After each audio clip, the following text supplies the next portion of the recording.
Jeg har fået til opgave at beskrive, hvilke af disse formler passer til hvilken af de to trekanter.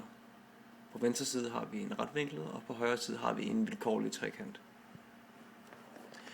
Det man hovedsageligt kan sige med samtlige disse formler, det er, at alle sammen faktisk passer på den retvinklede trekant, mens den vilkårlige, den har nogle restriktioner. Forskellen på de to er, at den retvinklede er, som i navnet, har en 90 grader vinkel her ved C, som kan ses, mens den vilkårlige ikke har. Og denne retvinklede, eller de der 90 grader, det giver den en fordel i forhold til, det giver i hvert fald en fordel i forhold til den matematiker, der forsøger at udregne dens ubekendte sider og ubekendte vinkler. Nu til formlerne. Den første form, det er måden, og jeg tager oppefra og ned. Øverst til venstre har vi udregningen af areal, som siger en halv gange en højde gange grundlinje.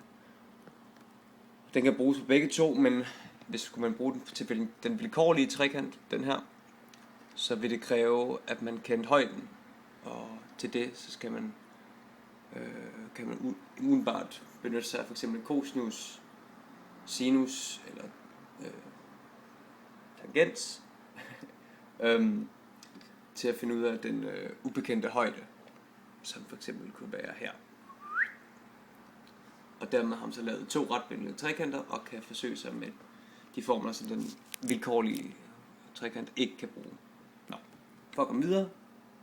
Det næste, det er også areal, men det er så tilegnet den vilkårlige trekant, eftersom man godt kan have to bekendte sider og en bekendt vinkel.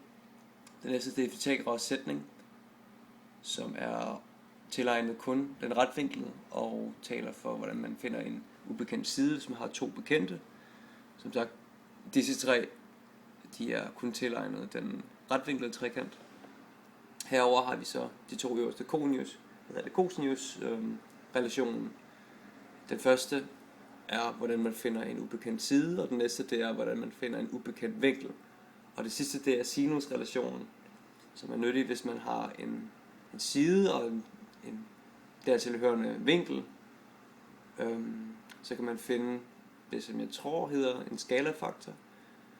For eksempel kan man dividere siden med dens tilhørende vinkel, får man tal, og så kan man gange